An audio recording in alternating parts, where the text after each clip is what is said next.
macOS Tahoe is here, and it's one of those updates that you notice right away. Everything looks different, and I have some very strong feelings about this design, which I'll get to later. But we can now trigger actions without leaving the spotlight and go back to anything we've copied. Reminders got good enough to replace third-party apps, and Apple Intelligence is finally good.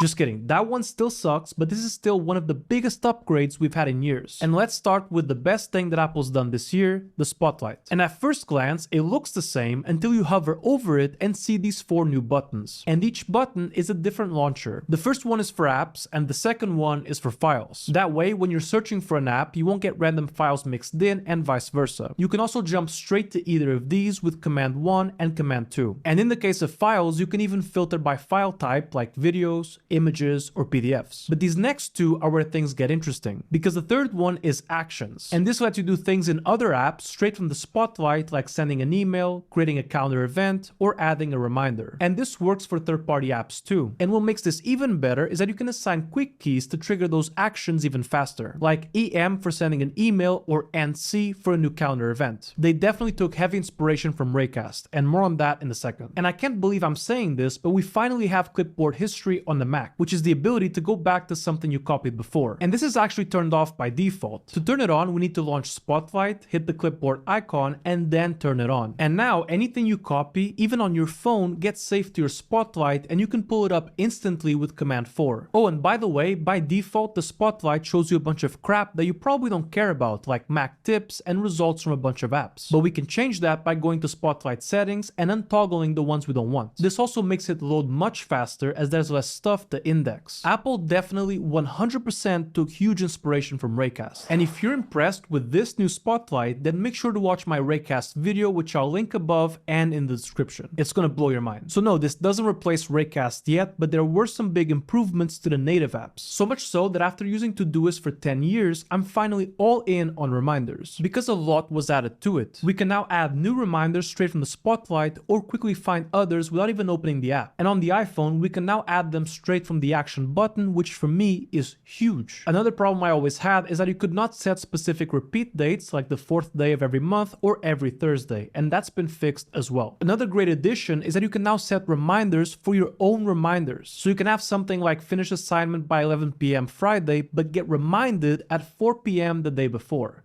Very nice. And now, if you highlight text anywhere and send it to reminders, it's going to use Apple Intelligence to guess what the reminder should be. Oh, and if you do this in the Mail app, the reminder even links back to the original email. Yeah, this is a massive upgrade. I'm all in on Apple Reminders, and I'll be making a video about this soon, so make sure you're subscribed. The Passwords app also continues to get better. It now tracks previous versions of your passwords and even tells you when you changed them. On top of that, there's now a built-in option to import your entire vault from other password managers, which is making it more and more tempting to ditch 1Password. It's not there yet for me, but every year it gets closer. And on the Notes app, we can now finally export our notes into Markdown. And this is huge for future proofing, because now your notes aren't locked into Apple's system. You can easily move them to a different app in a widely available format. And if you're in front of a Mac almost every waking hour like I am, then the new phone app is super underrated. We could already take calls before using a workaround with FaceTime, but we now have a dedicated app for it, and it comes with 2 big features. The first is Hold Assist, and this is really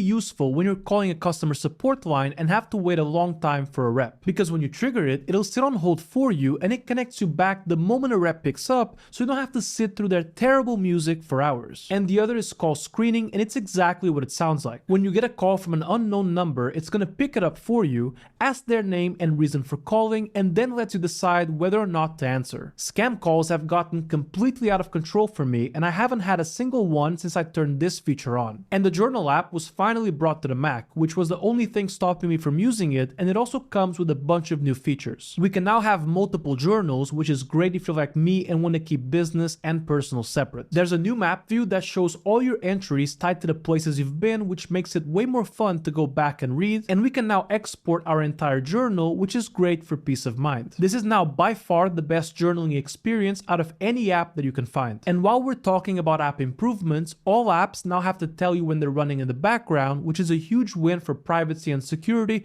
just like today's sponsor NordVPN. Because the moment you connect to a public Wi-Fi, like in an airport, hotel, or coffee shop, you're a target for a man-in-the-middle attack. And some of these networks don't just leave you vulnerable, they'll actively sell your data. NordVPN fixes that by creating an encrypted tunnel so your connection is private no matter where you are. But this is more than just a VPN. It also comes with Threat Protection Pro, which blocks 85% of phishing sites, automatically scans your downloads from malware, and even deletes them before they cause any damage. There's even a dark web monitor that constantly checks if your data shows up in leaked databases, so you know the moment your info is out there. And most people think the biggest perk of NordVPN is to unlock geo-block content. And yeah, that's great, but what's even better is that you can also use it to get cheaper flights, because airlines use dynamic pricing and sometimes even AI to figure out exactly how much money they can get away with charging you. With NordVPN, you can change your location in one click to any server in over 118 countries so that they can't use your location and browsing habits against you. Right now, you can get 4 months extra on a 2-year plan by going to nordvpn.com/fromsergio or by clicking the link in the description. It's also completely risk-free thanks to their 30-day money-back guarantee, so there's really no reason not to try it. Okay, so the whole system now has this new liquid glass look. You'll see it everywhere: the dock, widgets, windows, even the menu bar, which is now fully transparent. You can also change your app icons to dark mode,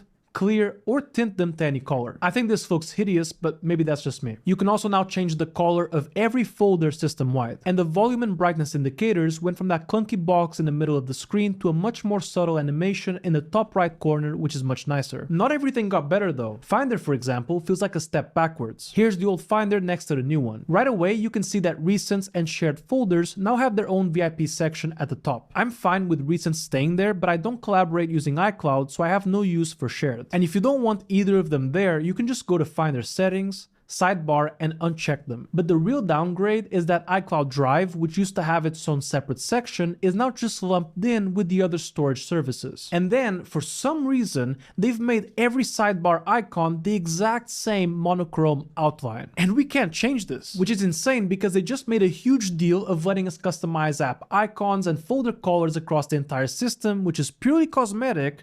But here, where the color actually helps you tell things apart, they just went the other way around and forced us into this minimalist thing that makes it much harder to tell things apart. And there's more too. The Contacts app somehow manages to show less while taking up more space, and the FaceTime app now looks just like it does on the phone. And I'll save my rant on this for later in the video. Next, we have the Control Center, which was massively improved. We can now add a bunch of Mac-specific controls like tiling windows or screen capturing, and we can also resize them however we want. Third-party apps are already starting to add their own controls here as well. And if we press this plus icon here, we can add whole new pages to it, just like we can on the iPhone, and add a bunch of controls to them. Not only that, but each page that we make will also be added to the menu bar for quicker access. And speaking of which, we now finally have a way to stop apps from adding stuff to the menu bar right from system settings. Before this, we would have to go into each app's settings to do it manually, or get a third-party app to block them like Ice or Bartender. Very welcomed addition. There are also a bunch of other small but very useful settings that I'll get to in a minute. But first, after what feels like an eternity, we finally have automations on the Mac built right into the Shortcuts app. And the possibilities here are endless. You can run actions based on stuff like where you are, what's connected to it, and even when an app opens or when something is added to a specific folder. I've only just started playing around with it, and I'll be making a video on this soon, but even a few basic automations have already made a big difference for me. Like this one that automatically transfers every new file from my SD card to a folder in my Mac, or this one that sorts new downloads into specific folders based on file type. And I have a couple more as well. If you guys want to see a full video on this, let me know in the comments. Okay, so some other things that are pretty useful is that we now finally have 2FA codes being auto-filled in any browser, not just Safari. We also get live activities on the Mac, so your takeout delivery or Uber ride shows up in your menu bar just like it does on your phone. You do have to enable this first though, and you can do it under notifications, allow live activities from iPhone. We also have this new feature called Captive Wi-Fi, which makes it so that when you sign in to a public Wi-Fi on one device, it connects you to that same Wi-Fi on the other devices that you have with you.